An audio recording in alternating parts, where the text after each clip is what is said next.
Hello, lab experts. Welcome once again to the RoK Diagnostics podcast. In today's episode, we talk about sickle cell disease or sickle cell anemia.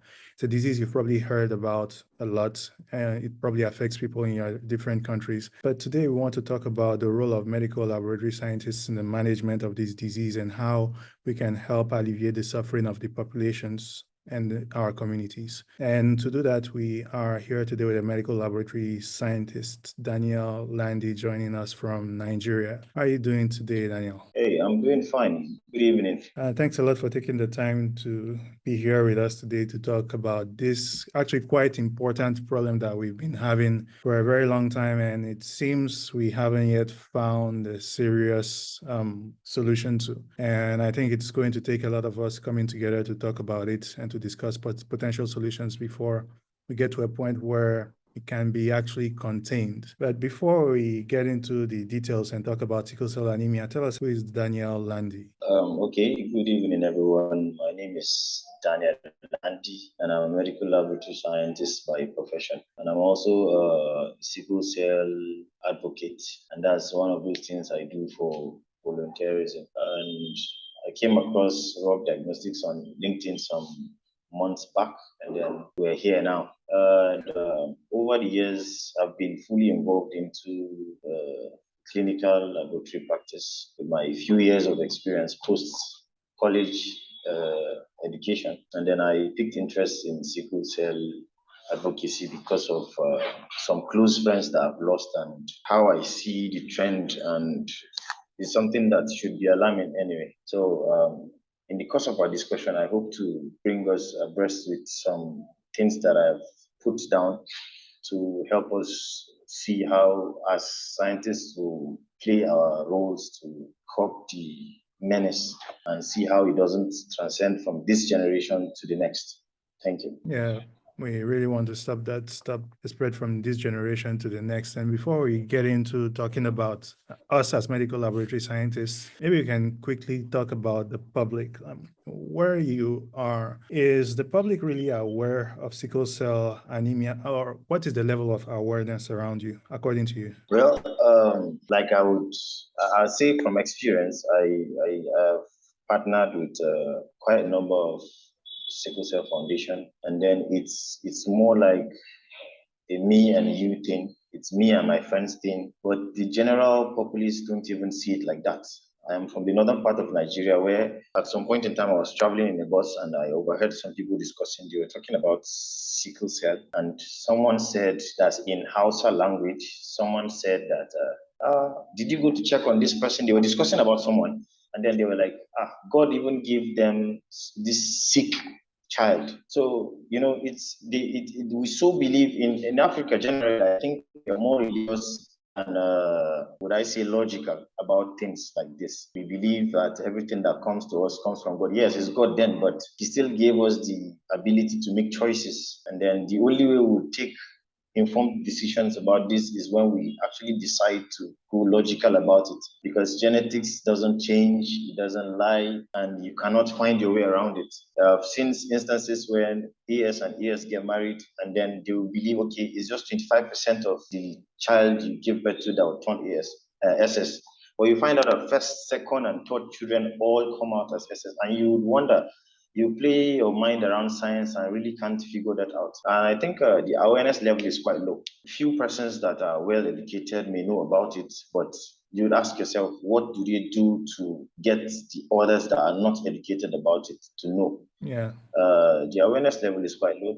And then I feel it has a lot to do with the grassroots. We have to start from scratch. We have to let the younger ones know about all of these things and prepare their minds before they get to that point in time in life when they will need to find a partner and settle. So when they are fully aware of, okay, this is what leads to this condition, they should be able to, stay away from it. It's not like it's a bad thing totally, but the populace need to know that we shouldn't take selfish decisions, so to say, in the name of love, because most times people don't even know about these things. It doesn't cost much to go and have your genotype test done. And I think the government's role in this is to probably make it mandatory for genotype testing to be part of premarital test. Aside just HIV and AIDS, hepatitis, and syphilis, HIV, HB genotype, that's genotype testing should be a mandatory requirement before Yeah. marital testing. What you're saying is actually comforting me in an idea I've been thinking about for the last couple weeks, which actually has to do with sickle cell anemia. And it was having going towards some of the high schools, some of the students in high schools, and then talking to them about sickle cell anemia, what it is, and also what the testing is and why it needs to be done before marriage. I think, like you said, at the grassroots, going younger is something that's going to be helpful because they're the ones that are actually going to be getting married soon in a couple of years, maybe 5, 10 years. And so it's important to go out and talk to our younger ones so that they know what is actually coming. Because if they don't know, then of course they can't protect themselves. And if they can't protect themselves, nothing can really be done about this disease. But for, let's say, those that are a bit older, maybe they're already in university, that are getting ready to marry already. According to you, what would be the best way of changing their minds if of enlightening them on this disease? Like, does it have to come through a certain set of people? Is it medical doctors? Is it pastors? What's the route? What would be the best way to go about doing that? I would say it's an all-inclusive approach that we're supposed to employ here. You see, the first way to get the minds of the youth now, that's those in tertiary institutions and beyond, the easiest way to get their attention now is the social media. Social media Mhm. engagement is very important. Even though sometimes you make a post, we see a lot of these sickle cell foundations make posts to create awareness, but very little reactions or engagements accorded to such posts. So I feel the doctors have their roles to play in the hospitals. Then scientists also have their own roles to play. Very importantly, to make sure your diagnosis is correct, you need to have your controls done properly, to give valid results. Not the case where you find, okay, when you come to this lab, you get this result. When you go to the next, you get another result, and it gets confusing. Yeah. That if that happens, the youth would not, the clients definitely would not trust the process. I think basically it should be a media team and then a public enlightenment. I would sit in front of the television and listen for a very long time. I would barely hear them making announcements about things like this. Probably, I can't remember the last time I heard a normal or general announcement on the TV or radio station talking about trying to get tested to know your genotype, trying to know your partner. Okay, what is the perfect genotype for you to marry, what not to marry. So some of these things, I believe the awareness just needs to be an all-inclusive thing. At the community level, you need the local chiefs to be informed about this. We believe so much in what our leaders tell us, especially at that grassroots level. You go to a Mhm. local community, you may come as maybe part of the organization or someone. You want to, okay, this is the message I carry, this is what I intend to get you informed about. But they may not believe you as much as they would believe what their local chief or traditional ruler will tell them. So that is the role of that is one of the roles that they can play. So it's an all-inclusive thing. Everybody needs to be involved so that at the end of the day, we see that the number of sickle cell warriors drops down. Yeah, we need that. And at some point, you talked about situations where you go from one lab to the other and you're not always getting the same results. And so sometimes that's discourages some patients. In those cases, what would you recommend someone that's maybe is in the general public that maybe this is happening to? What's the best course of action they could take? Let's say they've gone to two different laboratories and then the results they are getting, they're not seeing any sort of coherence. Yeah, definitely when there are conflicting results in sensitive tests like this, the patient will you wouldn't even know which to believe. But the truth is, he would believe the type of result he wants. If I'm a Yeah. client and I want to go and check my genotype and I prepare for marriage and I love this girl and I go for tests, I would believe the lab that tells me I'm AA, and I'll prefer that result to the lab that would tell me I am AS if I am really AS. And Yes. then on the part of scientists, or everybody working in the lab, the medical lab scientists, the technicians, there are multiple sources of errors. It comes at the three phases: the preclinical, analytical, and the pre-analytical, analytical, and post-analytical. So we have to be very careful, knowing our standards and controls and making sure it is verified. And then it's something that needs caution, and it's not something you just do carelessly. If you have multiple samples and you're not sure you can do all at once, you can take them one at a time, depending on how much time you have, the turnaround time or not. I'm just an advocate of the controls must be right, and then you should be sure of whatever results you're producing in your lab, because it does a lot to the economy, okay, the financial status, the profit making of that lab, the confidence boost you're giving your clients, and then probably the referral. Every good result you give and it's of good quality would you definitely get referrals passively without any active effort. If I have a client that comes to my lab and I give him a good result, he's sure. I am sure myself. He goes anywhere, that result is the same. Definitely, you should have confidence in it. Okay, when I came to so and so lab, I got this result and I believe it's right because I've gotten the same result everywhere else. So, but when there's this contradicting results, you go here, it's this, you go there, it's that, it's a very big problem. So, what our advice is, personally, I've had an incident where someone came, the result of the child is SS.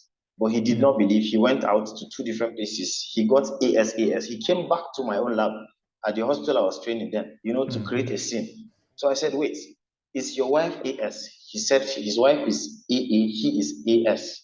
I said, I would want you and your wife to come. I collected their both samples, not just me. Three of Yeah. us tested, and they were all AS. So mathematically, logically speaking, having an SS child is not an impossibility.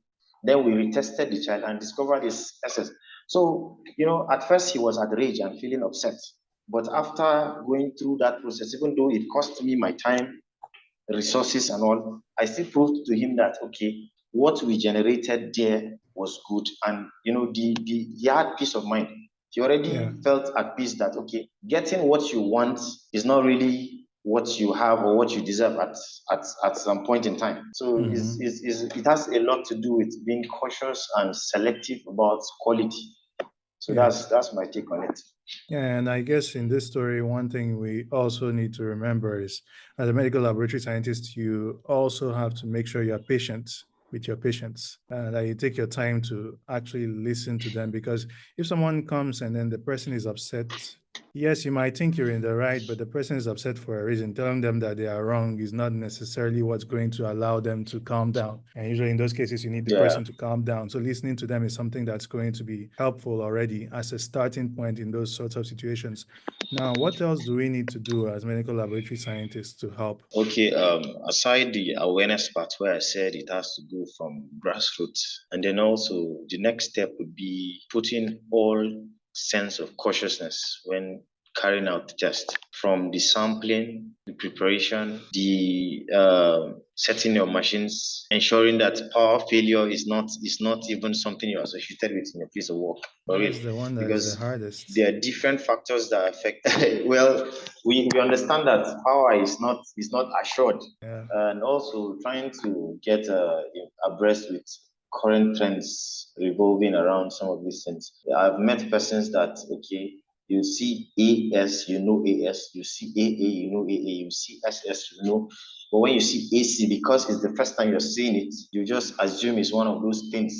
And you can see AC and think it's AS if you're not sure of it, or Yeah. you don't know, or you've not seen it before. So I think talking about attending programs that revolve around knowledge of this, and then reading about it also, it will help a lot. Then also trying to partner with like-minded persons. I understand that as a medical lab scientist, there are various fields you can engage yourself in. There are different things you can do. But when it comes to sickle cell management, there are a lot of foundations that will need a lot of help from you. You can do a lot of things for them. Some weeks back, I was part of a team that went to a school for blind children just to educate them about sickle cell. And then we also Mhm. tested about 107 of them. So these are some of the little things you could do. it doesn't necessarily have to be all about money, I understand.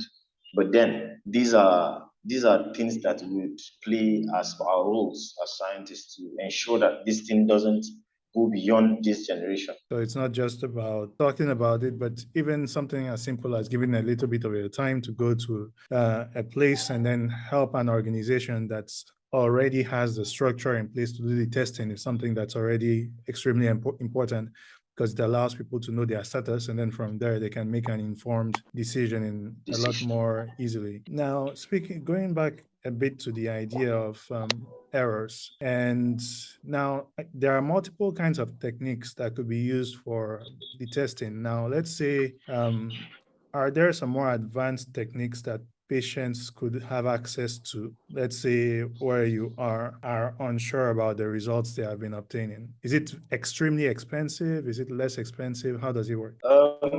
Well, science keeps advancing on a daily, and then whenever you have clients just walk into your facility and want to do tests, you give them your variety of tests, like your test menu, which would contain the price list also, and then you make recommendations based on what you feel is good for that client at that point in time. So the choice is theirs. There are things like, aside hemoglobin electrophoresis, that's for determining genotype testing. The genotype has gone rapid. It has gone to rapid testing now. There are kits for determining genotype, and they're so little. Even though I wouldn't advise that, because I believe the hemoglobin electrophoresis is best for determining genotype, basically.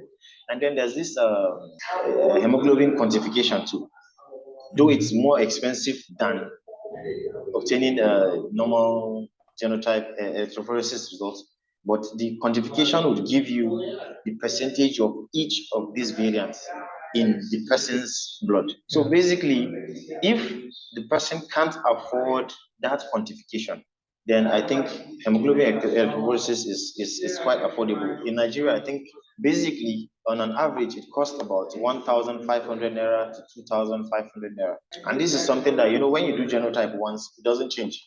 It's not something that you do it now, you do it next year, it changes. So, and especially when, like I said, when you enlighten the young ones and they've come of age, they can do it from that young age. They can do it when they've grown up, but it's not something that changes. So if you can do it just once, you'll be fine. If you want to do the hemoglobin electrophoresis, is okay, it's affordable. If you probably got a result you're not too comfortable with, or you're not too sure, and you want to confirm it, there's always space, there's always room for this, like I said, quantification. That will give different variants in percentage. The one, your blood, the genotype you carry would obviously be of a higher percentage in the result. So sometimes you find, okay, if this person is AS would have higher percentage of, maybe let's say 45% A, 38% or 30 or 35% S, then the rest will maybe like S, C.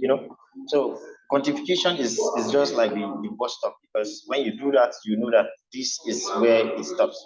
And it's the most user-friendly kind of results, such that you see that it is in percentage, and that alone explains it all to you. You know which one you have most in your body. So I think that is it. Those two. And going back a bit towards the idea of marriage, I guess that's something that people tend to be very interested in. I remember a couple years ago, I think it was a couple years ago, probably around 2017, 2018, I was doing a presentation on sickle cell anemia. It was some students, and then one of the questions they asked me was, then if two people are, let's say, AS, do you recommend, what would you say about people who are AS and who are trying to get married? What would be your recommendation?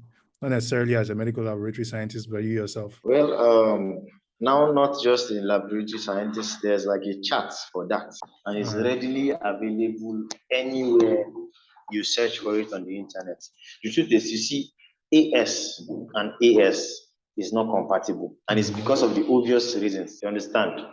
This Mendelian theory Inheritance. where you cross, yes. Yeah. After crossing each AS and AS meeting, there's 25% chance of getting an AA, there's 50% chance of getting AS, and there's 25% chance of getting SS. But these things, like I said previously, they're not ours to determine, and you wouldn't really say this is when the AS would come, this is when the SS child would come. This is so the best Yeah. thing is just to avoid it. So AS can only marry AA. AA can marry SS and also AS. So AA, let me put it this way: AA is the only one that has that liberty, pick any spouse. But once you've done your genotype testing and it is shown that you are AS, you don't have so much margin for error. That's Yeah. just the truth. And it's the only way we can cut this thing down. Because you'll be very surprised, 21st century, despite the awareness and all, you just say it's not enough. You still find out that babies are being given birth on a daily, and at the end of the day, they turn out to be SS. You ask yourself why. I know of a hospital I worked for that a nurse in the hospital got married to a pharmacist. These are people that you would say, or anyone in the society would say, okay, they're well knowledgeable about stuff like this. But would you say it's love? Would you call it what? Ignorance? I wouldn't know. But they got married. They have 3 kids. Two are sickle cell patients. Sickle cell patients. So what would you attribute that to? Despite the fact that they're health personnel, you understand? So Yeah. the awareness it cannot be overemphasized. That's just the truth. And it's not a case of you choosing love over reality, because it's the same God that made love that still allowed us to make choices. So the person you're to marry or you're in love with and you feel like you want to take it to the next level and settle down with, you have to go through these basics. Let that person understand that, okay, regardless the pain you feel at that moment, you're saving a child, an unborn Yeah. child, the pain of having to live on drugs for almost all his life. This sickle cell thing has a lot of limitation, and I feel sorry for those that outrightly feel like it's okay to ignore being sensitive to choosing spouse when it comes to genotype. I really feel sorry for them, because I always kick against it, and we will not stop kicking against it till we find out that this thing has come to an end, That's hopefully one true. day. Yeah, I think a lot of people underestimate the probabilities. They hear 25%, they hear 1 in 4, and I mean that's just a simplification. It's statistics. It's on paper. That's theoretical. Yeah. Theoretically, 1 in 4. It doesn't mean that in every case what is going to happen is that if you have 4 children, only one of them is going to be SS. No, you could have all your 4 children being SS. That's actually a possibility. And so I think people really underestimate that. When they hear 1 in 4, they think, well, it's going to be like there's the hope. They are hoping that Yeah, it's you can going to try. be fine.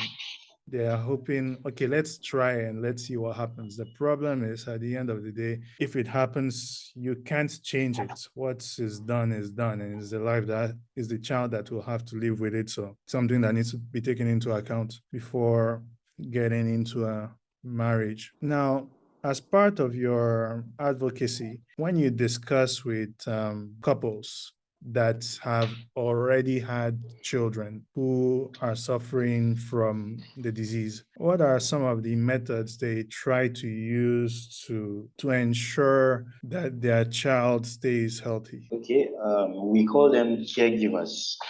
You know, it's actually, it feels offensive calling a sickle cell patient a sickler, even though that's the common name. So, but over time, it sounds offensive, and it messes with their psychology a lot. So we prefer to tag them warriors, because it's like they battle all their lives. So, and whenever we come across these caregivers, the first encouragement is to admit that this was a mistake, but God does not make mistake. Every sickle cell warrior was born into the world for a purpose. You understand? So the better they love that person, the earlier they admit that and love and show love, care, concern to that warrior, the better. Because sometimes a lot of warriors face rejection, they face a lot of stigmatization, they get deprived a lot of benefits, even in the society, and it's dampening on their confidence and their mental health. I know of a friend who is a warrior that was offered an appointment for a job. It looked fine, but on writing her acceptance letter for that job, she stated that this is her medical condition. She is a sickle cell warrior and may fall ill from time to time. They should put that into consideration. It was with the offer was withdrawn. And it's not the first time we're seeing this. It's not the second time. A lot of times, there's this. They tend to get some physical deformities at times. Things like osteomyelitis, all those deformities, and it becomes a problem even in the society. They face that badly. So most times the rejection should not come from within. That's the first advice. The caregivers should accept that this person is born for a purpose. And surprising enough, or it's not even surprising, funny enough, most or all sickle cell warriors I know are just sharp. You hardly find a sickle cell warrior that is dull or timid or quiet. They're always bright, they're sharp, they can be stubborn. You tell them this is what and what you should adhere to, this is what you should avoid, but they'll prefer to do contrary. So I believe there are special sets of people that need utmost care and love. So basically, that's what we always preach to their caregivers. We have cases, times without number, when you discover a person that is a sickle cell warrior born from a mom in a house, or a mom and dad living in the same house, but faces rejection from within the family, from within the house. So you can imagine how much damage that can do to that person's psychology. From within your own house, you're facing rejection. What more of outside? You understand? So Mm. basically, if you show them that love, it goes a long way to even making them feel better, because most times these things happen in the mind before they happen physical. So if you take care of the mind, the physical is automatically taken care of. Staying in this direction and talking about sickle cell warriors and their management and management of their disease, how can we as medical laboratory scientists help? What are some of the tests that could be done to help ensure that they have a good idea of what's happening with their health at any period in time? Some of the things that are common to the peculiar to their own cases, many times they have this hepatomegaly, there's swelling of the liver, also splenomegaly. So sometimes, most times, from time to time, we need to check their kidneys. There's renal function Mhm. tests. We also need to do liver function tests for them to check the system, if all these things are working out fine. We also give them advice like always trying to stay hydrated. It's very important for them. It keeps them away from being looking pale, and then allows good and proper function of the. Also, we do routine checks for their PCV levels, and also another test that is very important and essential for them is the calcium test. Yes, to check their Okay. calcium levels, because they are prone to having issues regarding bone, and functions, all these things. And we also basically, aside those routine tests, these are tests that I advise every warrior should do from time to time to keep himself in check. Even though they are not tests that come for free, you have to go to a lab and cost a fortune sometimes. Yeah. So basically, the liver function test, the kidney function test, the calcium, and then also PCV to check levels of the blood, just to see if there's Uh, need for transfusion, you know. And it is always advised that any blood that will be transfused for a sickle cell to a sickle cell warrior should be packed red cells, not just the whole blood, but let it be packed, preferably not to stand for more than a day in the blood bank. And also, it should be tested, or the genotype of that blood that would be transfused into the warrior should also be tested and confirmed that it is AA, because you would only it's like taking two steps forward, one step back when you transfuse an AS blood to an SS person. So preferably let an AA blood be transfused, and it should be in a packed form. Thanks a lot. Do you have any final words that you'd like to share? Okay, my final words would be sickle cell is not a death sentence. And then there's a lot we can do about changing the narratives so that there will be life and hope for these people that are already suffering from it. and then also try to minimize the number of those that would come. We are hoping that there's no projection. Funny enough, I find this disorder, this disease, a very serious thing. But generally, in the health setting, it's not considered with so much. It's not considered with so much seriousness. Or is it urgency? I really can't tell. I don't know reasons why that is so. But the awareness for knowing your genotype cannot be overemphasized. We should keep preaching about these things as often as we can.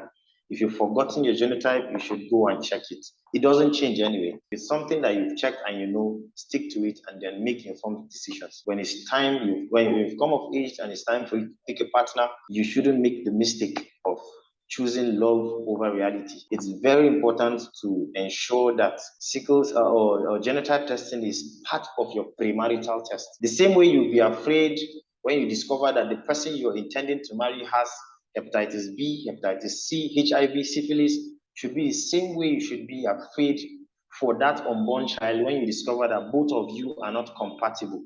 When your genotypes are not compatible, we should raise an eyebrow to you, and then we should do our best at every point in time to preach about it. It's not a disease that means the end of the world, and then there should be hope for these persons, these warriors, to live a normal life. They should be allowed access to equal opportunities, and then it will only go a long way in boosting their moral and their confidence, and it would make them be productive, because I've seen warriors do a lot of good things and you really find none of them dull. I have a lot of friends, I interact with a lot of them from different foundations, and they're doing so well. When you just give them that opportunity, try also and have it in mind that these people are not strong on their own. And then to warriors, my advice would be that the weather is changing. Where I am now in Nigeria, we're in the rainy season. The weather gets cold, you should keep Yeah. warm. Do your do's and then avoid your don'ts. That's just it. And I wish Yeah. everyone the best. Thank you. I think you are saying sickle cell doesn't have as much, let's say, people don't talk as much about it. I think it suffers from one of the issues that many chronic diseases suffer from, which is that people, I don't know, it tends to be the case that for most chronic diseases, because they stay for a long period of time, people, there isn't always that sense of urgency. So usually they tend to be things that you need to talk a lot about, and over time, so that people can, so that it actually gets into people's minds. If it's some things like, I guess, acute diseases get a lot more going on about them, Urgency, mostly fear. because they kill a lot faster. Exactly. There's that fear that is there. The people are very scared. When something is slower, people tend to be a bit more nonchalant about it. And that's, I think, that one of the issues with this particular disease. But I think as more people like you talk about it, as more of us discuss it, it's going to get a lot better. And things are only going to keep getting better with time. Thanks a lot for taking the time to talk to us today about sickle cell disease. I can feel you are very passionate about it. Hopefully, we'll have you very soon again to talk a little more about sickle cell anemia. If people are interested in talking to you and discussing more about this topic, where can they find you? Where should they get in contact with you? I'm on LinkedIn as Daniel Landee, and I'm also All on right. Facebook as Daniel Landee. Thanks a lot for being here with us today, Daniel, and hopefully we'll see you next time. And Thank you very medical much. laboratory scientists, lab experts, we'll see you next time also to talk more med lab.